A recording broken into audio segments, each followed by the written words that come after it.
저는 고향은 강원도 강릉인데요.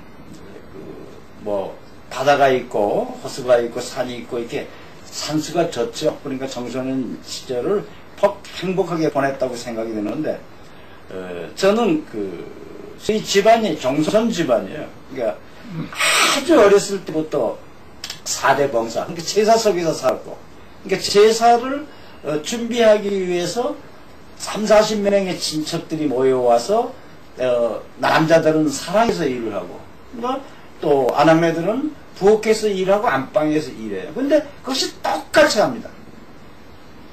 근데 요즘에 우리 젊은이들이 왜 명절만 되면 여자만 고생하느냐 이렇게 얘기해도 이건 집안이 잘못된 거지.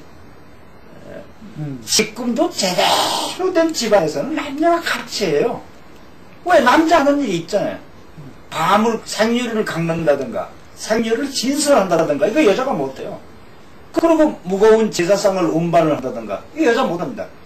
이건 남자가 같이 하는 게 떡을 하면 떡매는 남자가 쳐야 돼.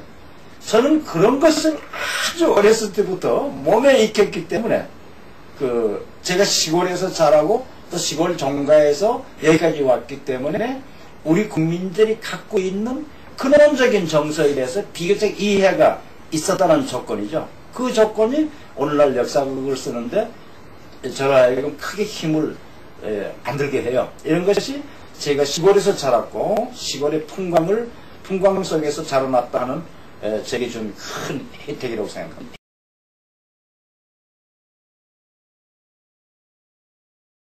이라고 말하겠고요. 저 같은 케이스는 두 단계로 나누어 보면 좋으리라고 생각해요. 40대 전에는 일에 대한 어떤 분류랄지 자기가 해야 될 일을 확실히 정하지 않은 채 그냥 맹목적으로 달라붙었던 시절이겠고요.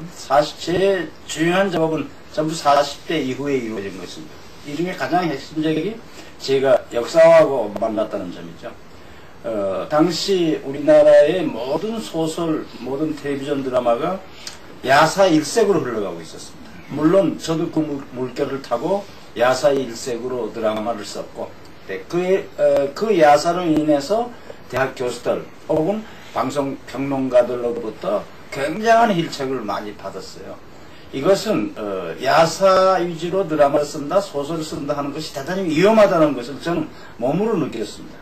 그래서 도전하기 시작한 것이 조선왕조실록이라는 책입니다.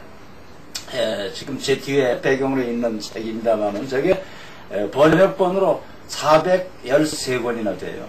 근데 이것을 하루 100페이지씩 읽는다고 치면 다 읽는데 만으로 4년 걸리죠. 어마어마한 분량입니다. 이것을 저는 정독을 했다는 것이 다른 사람에 비해서 조금은 자랑일 수가 있죠. 그 후에 쓴 모든 드라마가 조선왕조실록을 중심으로 해서 썼기 때문에 정사만으로서도 충분히 드라마가 된다. 정사를 아주 정확하게 전하면 이것이 학문적으로 국민들에게 역사를 인식시키는 것보다 드라마가 훨씬 효과적이다. 이것은 일본에서도 잘 나타나 있죠. 일본 국민의 역사 인식이라는 것은 일본의 역사학자들이 한 게 아닙니다. 이것은 일본의 시바 료타로라는 아주 걸출한 소설가 한 사람이 이뤄낸 업적입니다. 그래서 우리 한국의 역사 인식, 다시 말하자면 조선사 인식이라는 것이 우리 국민들과 어떤 연관을 갖고 있는가, 그것을 제가 좀 해보고 교량 역할을 하고 싶었죠. 그래서 조선왕조실록을 드라마에 옮기고 소설로 옮기는 작업에 몰두하는데, 이것은 제 개인의 경우는 작업이랄 수가 없어요. 이것은 하나의 태어난 임무라고 생각하고 있으니까 제 스스로가 쉬는 시간, 또 뭐 잠시 다른 생각을 하는 시간, 이런 것을 제 스스로가 좀 폐쇄해버리고 저는 오직 이 일에만 매달려서 돌진하는 그런 생활을 지금까지 해왔다고 생각이 듭니다.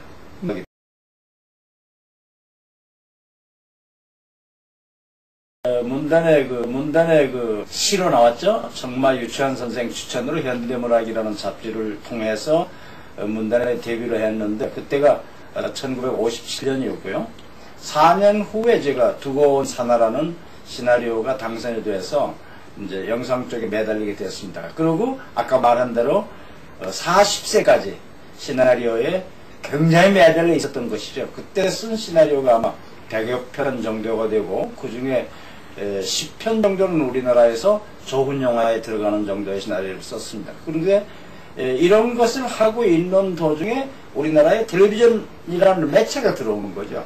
그러니까 한국 텔레비전의 작가라는 형식을 나누면 초창기에는 방송 작가들이 많이 했어요. 그래서 텔레비전 드라마가 영상보다는 소리 위주로 되어 있어요.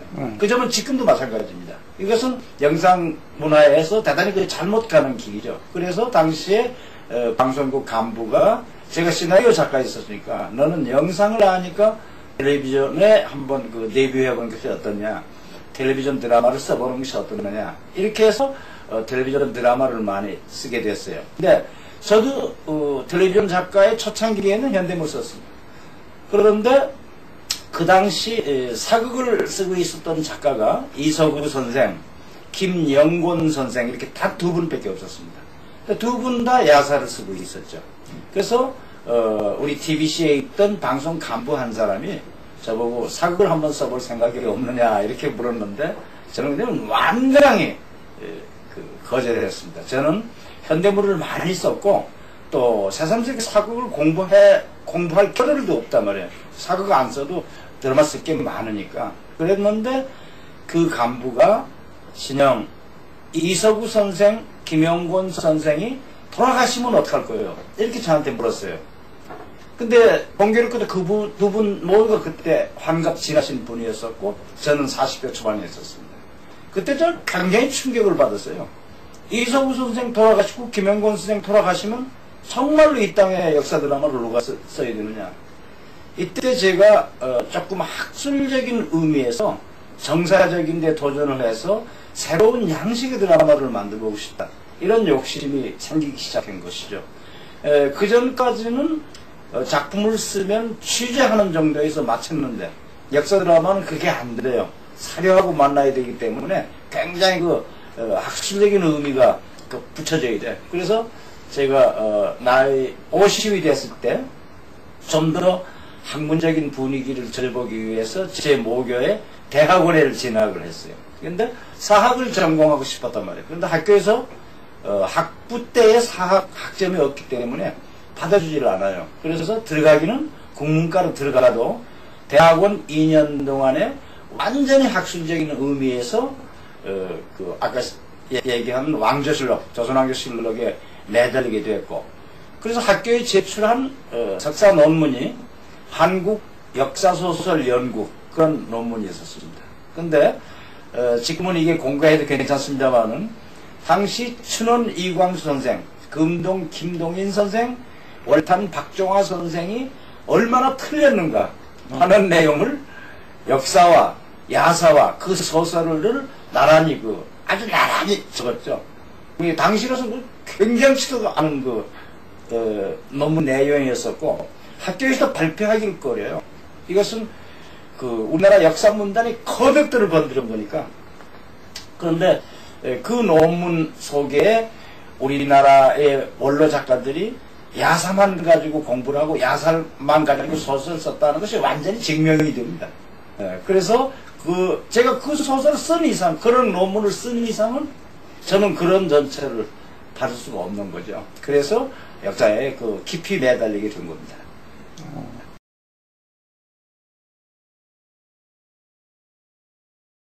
문단에 시로 나왔죠. 정말 유치환 선생 추천으로 현대문학이라는 잡지를 통해서 문단에 데뷔를 했는데 그때가 1957년이었고요.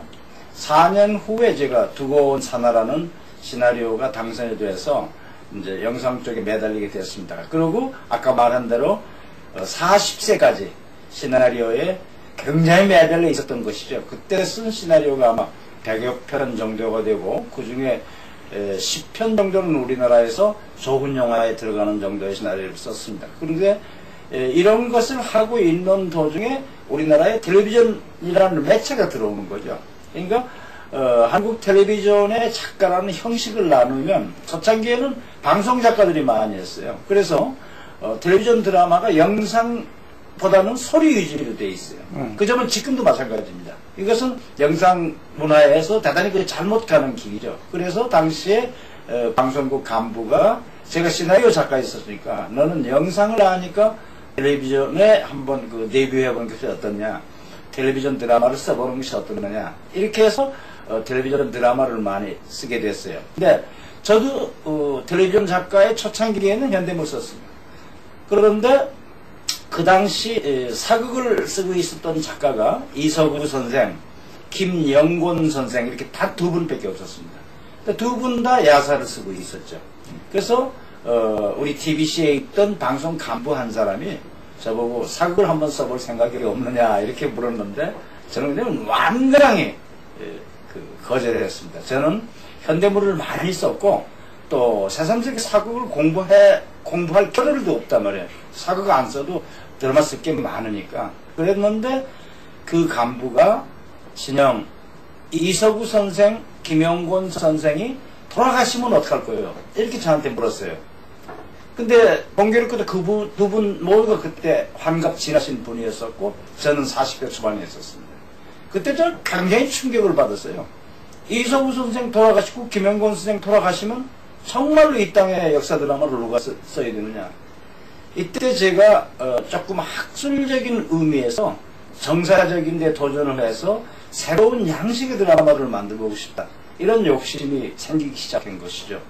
그 전까지는 작품을 쓰면 취재하는 정도에서 마쳤는데 역사 드라마는 그게 안 돼요. 사료하고 만나야 되기 때문에 굉장히 학술적인 의미가 붙여져야 돼. 그래서 제가 나이 50이 됐을 때 좀 더 학문적인 분위기를 절보기 위해서 제 모교에 대학원에를 진학을 했어요. 그런데 사학을 전공하고 싶었단 말이에요. 그런데 학교에서 학부 때의 사학 학점이 없기 때문에 받아주지를 않아요. 그래서 들어가기는 국문과로 들어가도 대학원 2년 동안에 완전히 학술적인 의미에서 아까 얘기한 왕조실록, 조선왕조실록에 매달리게 됐고, 그래서 학교에 제출한 석사 논문이 한국 역사소설 연구, 그런 논문이 있었습니다. 근데 지금은 이게 공부해도 괜찮습니다만은 당시 춘원 이광수 선생, 금동 김동인 선생, 월탄 박종화 선생이 얼마나 틀렸는가 하는 내용을 역사와 야사와 그 소설을 나란히 아주 나란히 적었죠. 당시로서 굉장치도 않은 논문 내용이었었고 학교에서 발표하기를 꺼려요. 이것은 우리나라 역사 문단이 거백들을 건드린 거니까. 그런데 그 논문 속에 우리나라의 원로 작가들이 야사만 가지고 공부를 하고 야사만 가지고 소설을 썼다는 것이 완전히 증명이 됩니다. 그래서 제가 그 소설을 쓴 이상, 그런 논문을 쓴 이상은 저는 그런 전체를 받을 수가 없는 거죠. 그래서 역사에 깊이 매달리게 된 겁니다.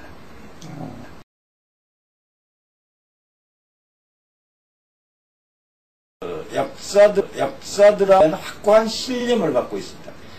그것이 첫째가 국민들의 역사 인식, 한국적인 정서를 흐려서는 안 된다고 그런 거죠.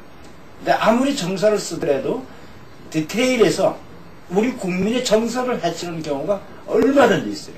지금 요 근래 새로 방송되는 역사 드라마에서도 우리가 속된 말로 해서는 이래서는 안 되는 거죠. 이걸 국민을 못 쓰게 하는 거야. 이것은 뭘 의미하느냐? 역사 드라마는 기본적으로 픽션입니다. 얼마든지 거짓말해도 괜찮아요. 그러나 등장인물이 갖고 있는 캐릭터는 이건 이미 역사에 다 만들어져 있는 거잖아요.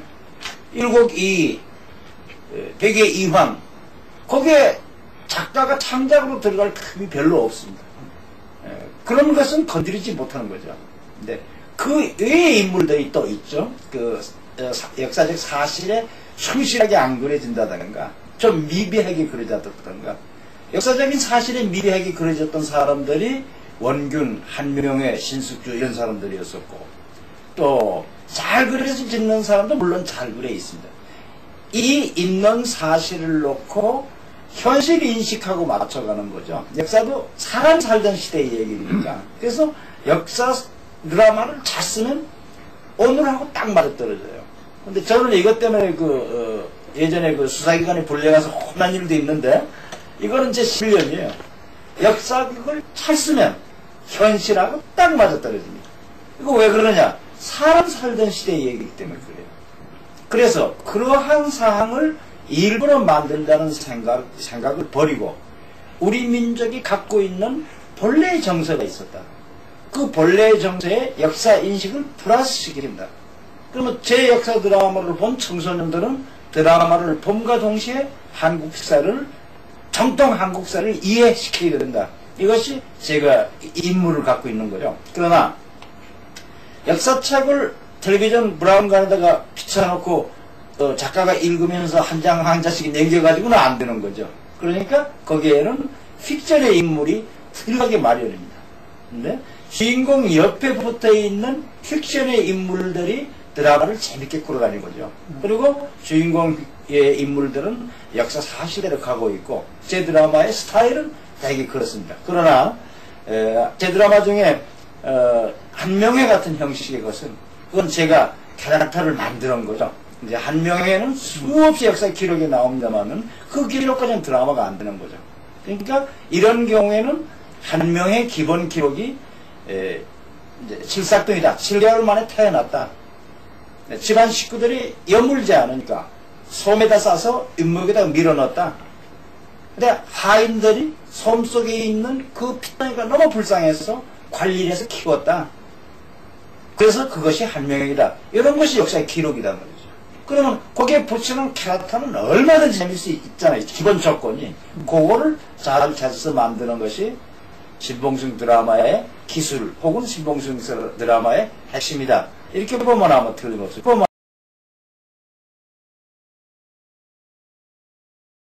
역사라는 것은 굉장히 자랑스러운 역사를 보고 있어요. 근데 유럽 역사를 봤을 때 유럽의 그 스페인 제국, 로마 제국, 대영 제국 같은 큰 제국들이 유럽에 많이 있었어요. 근데 한 제국이 500년을 그 왕권을 유지한 제국은 없습니다. 150년, 200년이면 전부 망한 거야. 그런데 이 아시아의 대륙에 붙어있는 조그만한 조선 반도에 475년짜리 고려 왕조가 있고 519년짜리 조선 왕조가 있다는 것은 이유가 있는 거죠. 모든 사람들이 모여 살았기에 500년이라는 왕조를 두 번을 만들어내는 거 하는 겁니다. 이것이 우리 역사가 갖고 있는 가장 강점입니다.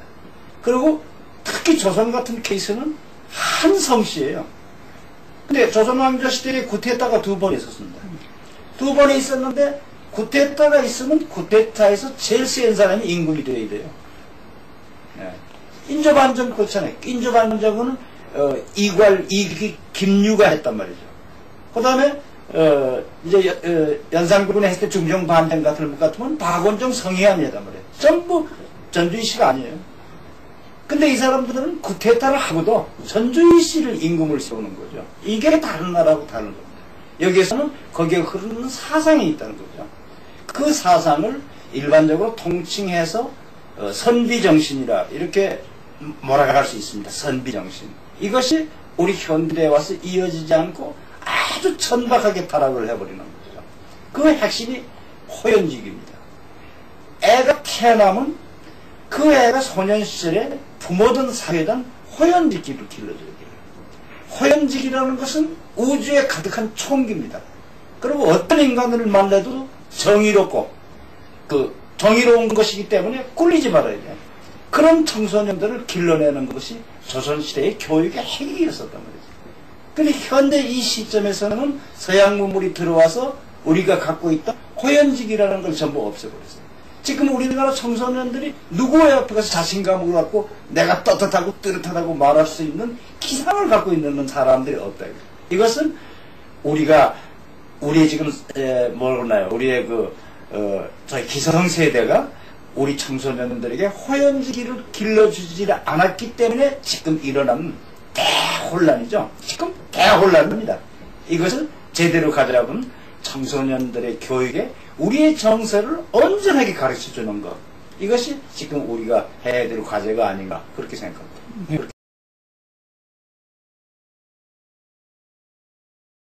그죠? 제가 조선왕조 500년을 쓸 때입니다. 그때에 그 언론 통제 모든 것이 전혀 그 통제되고 있을 때 오직 제 드라마에서 그 사극 드라마니까 신하들이 임금한테 말하죠. 전하,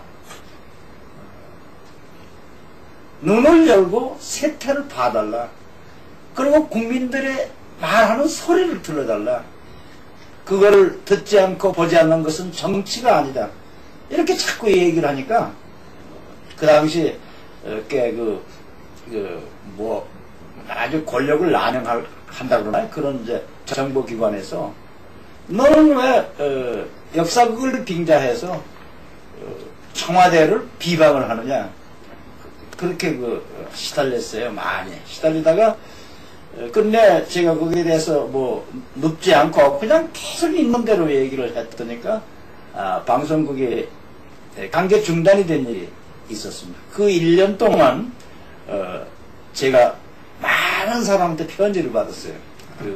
그 편지 중에 돌아가신 시인